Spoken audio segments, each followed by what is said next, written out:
നമ്മുടെ കിച്ചു ചില കാര്യങ്ങൾ പറഞ്ഞ് രംഗത്ത് വന്നിട്ടുണ്ട്. കിച്ചു പറയുന്നത് ഞാൻ വെച്ചുതരാം. അതിനു മുമ്പ് രേണുവിനോട് ഒരു ചോദ്യം. നിങ്ങൾ ക്യാൻസർ എന്ന രോഗം കൊണ്ട് എനിക്ക് പറ്റുന്നില്ല എന്ന് പറഞ്ഞ് മുടി മൊട്ടയടിച്ചു. എന്നാൽ ഇന്നലെ തിരിച്ചാ മുടി വെച്ചു. പിന്നെ എന്തിനാണ് ഒരിക്കൽ മുടി മൊട്ടയടിക്കാൻ പോയത്? മുടി വെട്ടാൻ പിന്നെ എന്തിനാണ് പോയത്? ജനങ്ങൾക്കിടയിൽ കണ്ണിൽ പൊടിയിടാനാണോ? പൊന്നുമനുഷ്യന്മാരെ, ഈ രോഗം തന്നെ ഉള്ളതാണോ എന്നൊരു സംശയമുണ്ട്. മനോരമ ഓൺലൈൻ കൊടുത്ത വാർത്തയാണ്. അതായത് വലിയൊരു മുഖ്യധാര മാധ്യമം പോലും സംശയത്തിലാണ് വാർത്ത കൊടുക്കുന്നത്. ക്യാൻസർ ഇല്ലെന്നാണ് അവർ പറയുന്നത്. ഇത് രേണുസുതി ക്യാൻസർ എന്ന് പറയുന്ന രോഗം തന്നെ ഉടായിപ്പാണോ എന്ന് സത്യം പറഞ്ഞാൽ ഞാൻ സംശയിക്കുന്നു. അതായത് രോഗം കൊണ്ട് മല്ലടിക്കുമ്പോൾ മുടി വെട്ടുന്നുണ്ട്, പിന്നെ ഒരു ദിവസം പോലും മുടി വെട്ടിയിട്ടായിട്ടില്ല, ഡ്യൂപ്ലിക്കേറ്റ് മുടി വെക്കുന്നു. ഇതിൽ നിന്ന് നമ്മൾ എന്താണ് മനസ്സിലാക്കേണ്ടത്? ഓക്കെ, രേണു തന്നെ പറയുന്നുണ്ട്. അത് ഒന്നൊന്ന് കേട്ടിട്ട് അതിനുള്ള മറുപടി കൊടുക്കാം.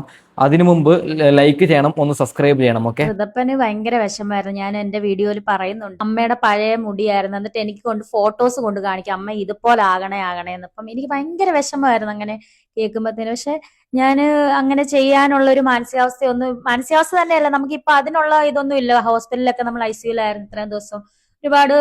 ഒരുപാട് പേര് എന്നെ, ഒരുപാട് നല്ല ആളുകൾ എന്നെ വന്ന് കാണുകയും സഹായമൊക്കെ ചെയ്യുകയും ചെയ്തു. അപ്പൊ ഞാൻ ഇങ്ങനെ ഇരിക്കുവായിരുന്നു മരുന്നൊക്കെ ആയിട്ട്. ഓ, ഇപ്പോ ഋതപ്പന് വേണ്ടിയിട്ടാണ് പുതിയ മുടി വെച്ചത്. അല്ല രേണുവേ, നീ മുടി വെക്ക്, നിന്റെ ഇഷ്ടം. എന്തിനാണത് വെട്ടിയത്? അതാണ് എന്റെ ചോദ്യം. വല്ലാത്ത ജന്മം തന്നെ. ബാക്കിയും കൂടി കേട്ടോ. അപ്പോഴാണ് ഇവരെന്നെ വിളിച്ച് കോണ്ടാക്ട് ചെയ്തത്. എനിക്ക് ഒരുപാട് സന്തോഷം. എന്തായാലും ഞാൻ നിങ്ങളെ അത് ചെയ്യുന്നതും ഔട്ട്പുട്ടും ഒക്കെ കാണിച്ചു തരാം. ട്രീറ്റ്മെന്റിന്റെ ഭാഗമായിട്ട് ഒത്തിരി ഹെയർ പോണ വീഡിയോ ഇതൊക്കെ ഞങ്ങൾ കണ്ടു. അപ്പോൾ ഇതിന്റെ MD ഡയറക്റ്റ് വിളിച്ചിട്ട് അവർക്കൊരു സഹായം എന്നുള്ള നിലക്ക് ഒരു വിഗ് വെച്ച് കൊടുക്കുമെന്ന് പറഞ്ഞു. അങ്ങനെ നമുക്ക് ഒരു വിഗ് വെക്കാൻ വേണ്ടി പോവാണ്. അപ്പൊ നമ്മുടെ രേണുസുതി ഇപ്പൊ ഹെഡ്സ് കോട്ടയത്തിലോട്ട് വന്നിട്ടുണ്ട്. ബാക്കി അവർ സംസാരിക്കും. Welcome back to my YouTube channel. ഞാനിപ്പോ ഹെക്സ് ഹെയർ ഫിക്സിംഗ് കോട്ടയത്താണുള്ളത്. ഇവർക്ക് വിദേശത്തും അതുപോലെ നമ്മുടെ നാട്ടിലും ഒക്കെ ആയിട്ട് 40ഓളം സർവീസുകൾ ഉണ്ട് അല്ലെ, ഔട്ട്ലെറ്റുകൾ അവൈലബിൾ ആണ്. രേണു, നീ മണ്ടത്തിയാണ്. അവർ നല്ല ബുദ്ധിയുള്ളവരാണ്. വലിയ പ്രൊമോഷൻ അല്ലേ? ഇതിനും നല്ല പ്രൊമോഷൻ എന്താണ് കിട്ടാൻ പോകുന്നത്? ഞാൻ ഉൾപ്പെടെയുള്ള എല്ലാ യൂട്യൂബേഴ്സും ഇതെടുത്ത് റിയാക്ട് ചെയ്യുമെന്ന് അവന്മാർക്കറിയും. രേണു, ഞാനൊരു കാര്യം പറയാം. നല്ല രീതിക്ക് ക്യാൻസർ ബാധിച്ചവരുടെ മുടി വെട്ടുന്നുണ്ട്, അതിനുശേഷം മുടി ഡ്യൂപ്ലിക്കേറ്റ് വെക്കുന്നുണ്ടോ? അത് തന്നെ രോഗമൊക്കെ പോയതിന് ശേഷം മുടി വരുന്നതല്ലേ? അതല്ലേ നാട്ടു നടപ്പ്? ഇത് എന്താണ് നമ്മൾ ഈ കാണുന്നത് എന്ന് ഞാൻ പേഴ്സണലി ഷോക്കാണ്. ഓക്കെ, ബാക്കിയും കൂടി കേട്ടോ നോക്കാം. സോ എനിക്ക് ഭയങ്കര സന്തോഷമായി. എന്നെ ഇവരുടെ MD നേരിട്ട് കോണ്ടാക്ട് ചെയ്ത്, രേണു നിന്റെ നമ്മളുടെ വീഡിയോസ് എല്ലാം ഞങ്ങൾ കാണാറുണ്ട്. സോ ഹെയർ കട്ട് ചെയ്തപ്പോ ഒരുപാട് കമന്റ്സും ഞങ്ങൾ ശ്രദ്ധയിൽപ്പെട്ടു. പഴയ ഹെയർ ഉള്ളത് ഞങ്ങൾക്ക് സഹിക്കാൻ പറ്റണില്ല രേണു, ഈ ഒരു ഹെയർ വെച്ചിട്ട് ഭയങ്കര വിഷമമായിരുന്നു. അപ്പൊ അവർ പറഞ്ഞു, എന്നെ നേരിട്ട് കോണ്ടാക്ട് ചെയ്തിട്ട് പറഞ്ഞു, ഹോസ്പിറ്റലിൽ നിന്ന് എപ്പം നിങ്ങൾ വരുന്ന വഴി തന്നെയാണ് ഞങ്ങളുടെ ഇത്, അതായത് ഹെഡ്സ് ഹെയർ ഫിക്സിംഗ് കോട്ടയത്ത് തന്നെയാണ്. അപ്പൊ ഇവിടെ വന്നിട്ട് നിങ്ങൾക്ക് അനുയോജ്യമായിട്ടുള്ള നല്ല രീതിയിലുള്ള ഒറിജിനാലിറ്റി തോന്നിക്കുന്ന രീതിയിലുള്ള ഹെയർ ഞങ്ങൾ വെച്ച് തരാമെന്ന് പറഞ്ഞു. അപ്പൊ ഓക്കെ, രേണുവിന്റെ പച്ചക്കളവ് ഞാൻ പൊളിക്കാം. അതായത് നേരത്തെ പറഞ്ഞത് ഋതപ്പം പറഞ്ഞത് കൊണ്ടാണ് ഞാൻ മുടി മാറ്റുന്നത് എന്ന്. എന്തൊരു അത്ഭുതമല്ലേ! ഋതപ്പൻ അങ്ങനെ പറയുന്നതും ഋതപ്പൻ പറയുന്ന അതേ സമയത്ത് ഇവർ വിളിക്കുന്നതും. എന്തൊരു നാടകം, എന്തൊരു പച്ചക്കളവ്! ആ പാവപ്പെട്ട പിഞ്ചോമന പൈതലിന്റെ പേര് എന്തിനാണ് ഇതിൽ വലിച്ചിടുന്നത്? നിങ്ങൾക്ക് ക്ലിയർ ആയിട്ട് മനസ്സിലായോ? അതായത് ആദ്യം പറഞ്ഞു ഋതപ്പൻ പറഞ്ഞത് കൊണ്ടാണ് മുടി വെക്കുന്നത് എന്ന്. നിങ്ങൾ തന്നെ മനസ്സിലാക്കണം, ഋതപ്പൻ പറഞ്ഞ അതേ സമയത്ത് ഇവന്മാർ കോൾ വിളിക്കുന്നു. ബാക്കിയും കൂടി കേട്ടു. ഞാൻ അതിനു വേണ്ടിയിട്ടാണ് ഇവിടെ വന്നിരിക്കുന്നത്. അപ്പം എന്റെ ആ ഒരു ഹെയർ വെക്കുന്നത്, നമ്മുടെ ഹെഡ്സിൽ വന്നിട്ട് ഹെയർ വെക്കുന്നത് നിങ്ങളെ ഒന്ന് യൂട്യൂബ് ചാനലിലൂടെ കാണിക്കാന്ന് വെച്ചാൽ എന്നെ സന്തോഷിപ്പിക്കാനാന്ന് പറഞ്ഞപ്പം എനിക്ക് എന്റെ അടുത്ത് ചേച്ചിയൊക്കെ പറഞ്ഞു, നമുക്കൊരു സ്ഥലം വരെ പോകണമെന്നേ പറഞ്ഞല്ലോ. എന്നെ കോൺടാക്ട് ചെയ്യാന്ന് പറഞ്ഞാൽ ചേച്ചിയാണ് കോൺടാക്ട് ചെയ്തത്, എന്റെ നമ്പറിൽ കോൺടാക്ട് ചെയ്തല്ല. ചേച്ചിയുടെ കയ്യിലായിരുന്നു 2-3 ദിവസം ഫോൺ, ഞാൻ വയ്യാതെ കിടക്കുമായിരുന്നു. അപ്പൊ അവരെയാണ് കോൺടാക്ട് ചെയ്ത്. അപ്പൊ ഇപ്പോഴാണ് എന്നോട് ആ സാറിന്റെ അടുത്ത് സംസാരിച്ച് അങ്ങനെ ഞങ്ങളൊരു ഹെൽപ്പായിട്ട് അല്ലെങ്കിൽ ഒരു ഗിഫ്റ്റ് ആയിട്ട് തരുവാന്ന് പറഞ്ഞു. അപ്പൊ thank you so much heads hair fixing Kottayam. എടി രേണുവേ, ഒരു കാര്യം പറയാം. അതായത് ഗിഫ്റ്റ് അല്ല, നിന്നെ വെച്ച് പ്രൊമോഷൻ ഉണ്ടാക്കുകയാണ്. പിന്നെ മറ്റൊരു കള്ളം കൂടി പറഞ്ഞു, ചേച്ചിയാണ് 2-3 ദിവസമായി ഫോൺ യൂസ് ചെയ്തത് എന്ന്. ഈ 3 ദിവസത്തിൽ 100 സ്റ്റോറിയാണ് ഇൻസ്റ്റാഗ്രാമിൽ രേണു അപ്ലോഡ് ചെയ്തത്. ഇതൊക്കെ ചേച്ചിയാണോ അപ്ലോഡ് ചെയ്യുന്നത്? വായി തുറന്നാൽ കളവേ വിയത്തുള്ളൂ അല്ലേ? ബാക്കിയും കൂടി കേട്ട് നോക്കാം. സത്യം പറഞ്ഞ സന്തോഷമായി. ഇപ്പൊ ഋതപ്പന് ഭയങ്കര വിഷമായിരുന്നു. ഞാൻ എന്റെ വീഡിയോയിൽ പറയുന്നുണ്ട്, എന്റെ അമ്മയുടെ പഴയ മുടിയായിരുന്നു. എന്നിട്ട് എനിക്ക് ഫോട്ടോസ് കൊണ്ട് കാണിക്കാം, അമ്മ ഇതുപോലെ ആകണേ എന്ന്. അപ്പം എനിക്ക് ഭയങ്കര വിഷമമായിരുന്നു അങ്ങനെ കേൾക്കുമ്പോഴത്തേന്. പക്ഷെ ഞാൻ അങ്ങനെ ചെയ്യാനുള്ള ഒരു മാനസികാവസ്ഥ തന്നെയല്ല, നമുക്കിപ്പോ അതിനുള്ള ഇതൊന്നും ഇല്ല. ഹോസ്പിറ്റലിലൊക്കെ നമ്മൾ ICUലായിരുന്നു ഇത്രയും ദിവസം. ഒരുപാട് പേര് എന്നെ, ഒരുപാട് നല്ല ആളുകൾ എന്നെ വന്ന് കാണുകയും സഹായമൊക്കെ ചെയ്യുകയും ചെയ്തു. അപ്പൊ ഞാൻ ഇങ്ങനെ ഇരിക്കുമായിരുന്നു, മരുന്നൊക്കെ ആയിട്ടിരിക്കും. അപ്പോഴാണ് ഇവരെന്നെ വിളിച്ച് കോണ്ടാക്ട് ചെയ്തത്. എന്തായാലും ഇതപ്പം പറയുന്നു, അമ്മ നിങ്ങൾ മുടി വെച്ച് എനിക്ക് കാണണം. അതേ സമയത്ത് ഇവർ കോണ്ടാക്റ്റും ചെയ്യുന്നു. വലിയ അതിൻ്റെ അകത്ത് എന്തോ ദൈവം ഉണ്ടല്ലേ ഹോസ്പിറ്റലിൻ്റെ അകത്ത്. പറഞ്ഞ വിശ്വസിക്കുന്ന കളമെങ്കിലും പറയണം രേണുവേ. ബാക്കിയും കൂടി കേട്ട് നോക്കാം. എനിക്ക് ഒരുപാട് സന്തോഷം. എന്തായാലും ഞാൻ നിങ്ങളെ അത് ചെയ്യുന്നതും ഔട്ട്പുട്ടും ഒക്കെ കാണിച്ചു തരാം. ഓക്കെ. അവരെ മുമ്പത്തെ പഴയ ഹെയർ എങ്ങനെയാണോ ആ സെയിം സ്റ്റൈലിൽ ഒരു രീതിയിലും ഒരു വിഗ് വെച്ചു എന്ന് ഫീൽ വരാത്ത രീതിയിൽ വളരെ ഡെൻസിറ്റി കുറച്ച് ഫേസിന് പെട്ടെന്ന് ചേഞ്ച് വരാത്ത രീതിയിലാണ് നമ്മൾ ചെയ്യുന്നത്. വീഡിയോ നമുക്ക് വിശദമായിട്ട് ഇവിടെ കാണിക്കും. പുതുമാരി എന്തൊന്നടെ, ഇതെല്ലാം പ്രൊമോഷന് വേണ്ടിയാണ്. അവർ പറയുന്ന ശബ്ദം കേൾക്കുന്നില്ല, അതുകൊണ്ടാണ് ഞാൻ സംസാരിക്കുന്നത്. ഓക്കെ, അവർ ഒന്നും പറയുന്നില്ല. രേണു മുടി വെച്ചത് തന്നെ ഇത് വെക്കാനായിരിക്കും. ഇനിയിപ്പോൾ ദുബായിലും സൗദിയിലും അമേരിക്കയിലല്ലേ ഇനി കളി. ഇപ്പൊ നിങ്ങൾ ക്യാൻസർ ഇപ്പം മാറിയെന്ന് തോന്നുന്നുണ്ട്, ഇല്ലെങ്കിൽ ഇങ്ങനെ പുറത്തിറങ്ങി നടക്കും. ഇതിപ്പോൾ എന്തായാലും ഒരാഴ്ച കൊണ്ടില്ല ഫുള്ളായിട്ട് മാറും. അതിനുശേഷം കേരളത്തിൽ പരിപാടി കിട്ടത്തില്ല, എല്ലാവർക്കും അറിഞ്ഞു. രോഗം അങ്ങനെയല്ല, എല്ലാവർക്കും രോഗം ആർക്കും വന്നാലും അത് പോകണം. കേരളത്തിൽ ഇവരുടെ കളി എന്തായാലും നടക്കത്തില്ല. അപ്പോൾ ഇവർ നേരെ ദുബായിൽ, ഇനി ദുബായി ആയിട്ടുണ്ടാവും പിടിക്കുന്നത്. രേണുവിനോട് ഒരു കാര്യം പറയാം, അവർ പറയുന്നൊന്നും കേൾക്കുന്നില്ല, അതുകൊണ്ടാണ് ഞാൻ സംസാരിക്കുന്നത്. ഓക്കെ, രേണുവിനോട് ഒരു കാര്യം പറയാം, എങ്ങനെ വേണമെങ്കിലും നടന്നോ, അരിഞ്ഞാടി നടന്നോ, പ്രശ്നമില്ല. കിച്ചുവിനെ ഒന്നും ചെയ്യരുത്. ഓക്കെ, ഇനി മേളിൽ കിച്ചുവിനെ ഉപദ്രവിക്കരുത്. ഓ പിന്നെ നടിയാണല്ലേ, നോക്ക് നിങ്ങൾ. ഇത് ഇവരുടെ ഉഡായിപ്പ് തന്നെയാണ്. അതായത് മുടി വെച്ചത് തന്നെ ഇങ്ങനെയുള്ള മുടി ആക്കാൻ വേണ്ടി, ഇങ്ങനെയുള്ള മുടി ഒന്നും കൂടി, അതായത് ഒറിജിനലിനേക്കാൾ എപ്പോഴും ഡ്യൂപ്ലിക്കേറ്റ് അല്ലേ നല്ലത്. ഇതാകുമ്പോൾ നല്ല പെട്ടെന്ന് കാണുമ്പോൾ നമുക്ക് മലയാളികൾക്ക് ദുബായിലൊക്കെ ആ ഷേഖുമാരൊക്കെ വിചാരിക്കും, ഓ എന്തൊരു ചേലാണ് നടിക്കുന്ന വിചാരിക്കത്തില്ലേ. എന്താ അല്ലേ സത്യസന്ധമായിട്ട് പറയുകയാണെങ്കിൽ ഇത് കാണുമ്പോൾ ചിരിയാണ് വരുന്നത്. അല്ല, എൻ്റെ ഒരു സംശയം, മുടി എന്തിന് മാറ്റി? ഞാൻ അത്രയാണ് ചോദ്യം. ആദ്യം എന്തിന് വെട്ടി? തലക്ക് എന്തെങ്കിലും ഒരു മരുന്ന് തേക്കണം എന്ന് നിങ്ങൾ സങ്കല്പിക്കൂ. അന്നെങ്കിലും പൊന്നു മനുഷ്യന്മാരെ ഒരാഴ്ചയെങ്കിലും മരുന്ന് തേക്കണ്ട. ഇന്നലെ വെട്ടിയിട്ട് ഇന്നാണ് മുടി ഫിറ്റ് ചെയ്യുന്നത്. ഇത് കാണുമ്പോൾ സാധാരണ നമുക്ക് ബുദ്ധിയുള്ളവർക്ക് മനസ്സിലാവും.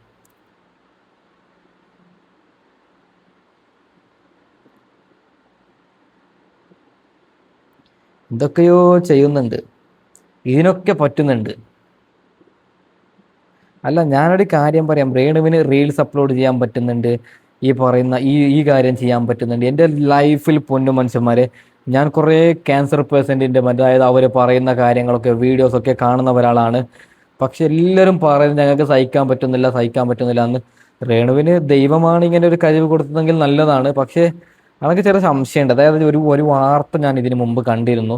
ഷെഫീന ബീവി സ്വർണ്ണക്കടത്ത് കേസ് കൊണ്ടുവന്നത് കൊണ്ട് ക്യാൻസർ വ്യാജമായി ഇവർ അഭിനയിക്കുന്നു എന്ന് കുറേ പേര് ഈ പറയുന്ന കമന്റ് ബോക്സിലൊക്കെ ഇട്ടിട്ടുണ്ടായിരുന്നു. അത് അങ്ങനെയൊന്നും ആയിട്ടുണ്ടാവില്ല. ഇത് കേരളമാണ്, അതായത് ഡോക്ടർമാരൊന്നും അതിന് കൂട്ടുനിൽക്കത്തില്ല. പക്ഷെ ഇതൊക്കെ കാണുമ്പോൾ ജനങ്ങൾക്ക് വീണ്ടും വീണ്ടും സംശയം വരികയാണ്, ഇവർക്ക് അങ്ങനെയുള്ള രോഗമുള്ളതാണോ? അതായത് മുടി വെട്ടുന്നു, അതിനുശേഷം മുടി വെക്കുന്നു, ഇതൊക്കെ എന്താണ് നമ്മൾ ഈ കാണുന്നത് അല്ലേ? ഇനിയിപ്പോൾ നാളെ തൊട്ട് ഇൻസ്റ്റഗ്രാം ഓപ്പൺ ചെയ്യാൻ പറ്റാത്ത അവസ്ഥയായിരിക്കും. ഡാൻസും കളിയും കുളിയും ചിരിയും എല്ലാം ഉണ്ടാവും.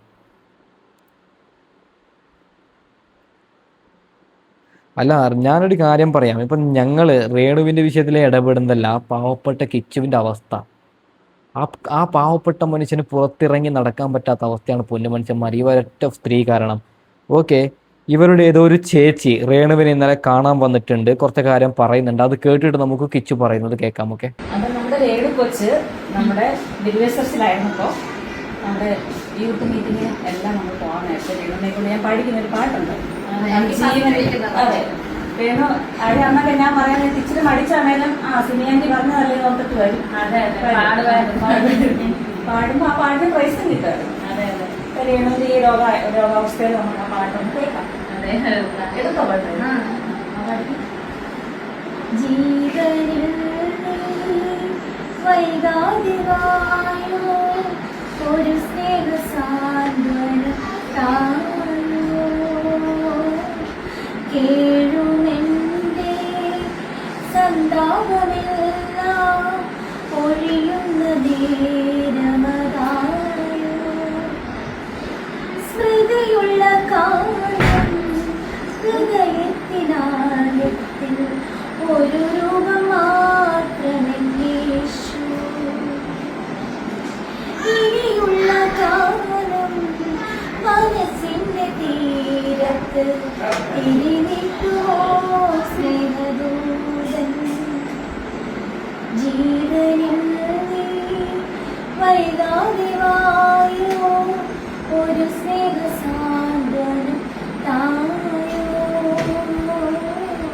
കേഴുമെൻ്റെ സന്താപമെല്ലാം.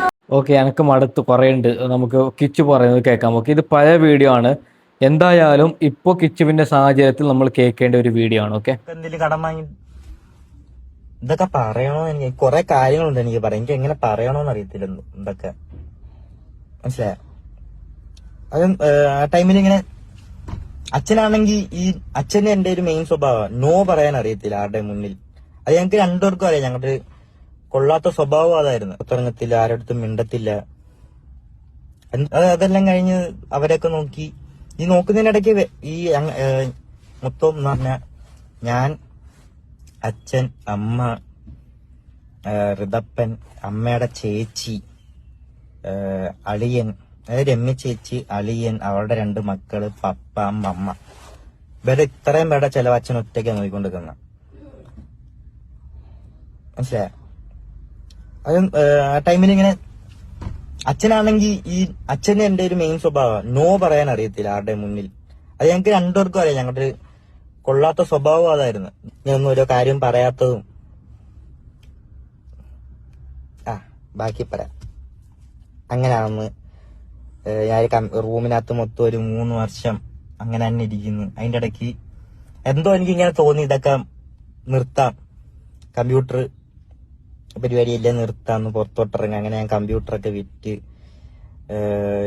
ഒരു വണ്ടി എടുത്ത്. ഞാൻ ആദ്യം ഒരു വണ്ടി എടുത്തിട്ട് അപ്പം ഈ 10ന്റെ കൂടെ പഠിച്ച കുറച്ച് കൂട്ടുകാരൊക്കെ അങ്ങോട്ട് പോകാൻ തുടങ്ങി. കൂട്ടുകാരായിട്ട് ഇങ്ങനെ അങ്ങോട്ട് പോകാനായിട്ട് തുടങ്ങി. അപ്പോഴും അച്ഛന്റെ ആ സമയത്ത് എന്ന് പറഞ്ഞാൽ അച്ഛൻ്റെ നിന്ന് കിട്ടുന്ന ഒരു സ്നേഹം എന്താന്ന് വെച്ചാ ഒരു പൈസ മാത്രമാണ് ഇങ്ങനെ കിട്ടുന്ന ഒരു സ്നേഹം എന്താന്ന് വെച്ചാ വേറെ ആടുത്ത് ഞാൻ അവിടെ സംസാരിക്കത്തില്ല. ഇവരുടെ സ്വഭാവം എല്ലാം ഒരുമാതിരി സ്വഭാവമായി ഇവരുടെയൊക്കെ. അവിടെ ജോലിക്ക് പോത്തില്ല, അതിന് അടി. പിന്നെ എന്തു പറഞ്ഞാലും ഇവർക്ക് എന്തെങ്കിലും പൈസയൊക്കെ എന്തെങ്കിലും കടം വാങ്ങി ഇതൊക്കെ പറയണോ? എനിക്ക് കുറെ കാര്യങ്ങളുണ്ട് എനിക്ക് പറയാം. എനിക്ക് എങ്ങനെ പറയണോന്ന് അറിയത്തില്ല ഇതൊക്കെ. അങ്ങനെ നടക്കുന്നു. മൊത്തത്തിൽ ഒരു റൂമിൽ ഇരുന്നൊരു വട്ടായി പോയിരുന്നു. ആരും ഇല്ല, ഇങ്ങനെ ഗെയിമും കളിച്ചിങ്ങനെ സംസാരിച്ചിങ്ങനെ ഇരിക്കുന്നു. അയാൾക്ക് ഇങ്ങനെ കൂട്ടുകാരൊക്കെ ആയി കുറച്ച് എന്താ പറയണ്ട, കുറച്ച് ബാഡ് ഹാബിറ്റ്സ് ഒക്കെ തുടങ്ങി. കുറച്ച് ഡ്രഗ്സ് ഒക്കെ യൂസ് ചെയ്യാൻ തുടങ്ങി. പിന്നെ അന്ന് വലിയ ഇതില്ലാതെ അങ്ങനെ വലിയ ഇതൊന്നും ഇല്ല, കുഴപ്പമൊന്നുമില്ല.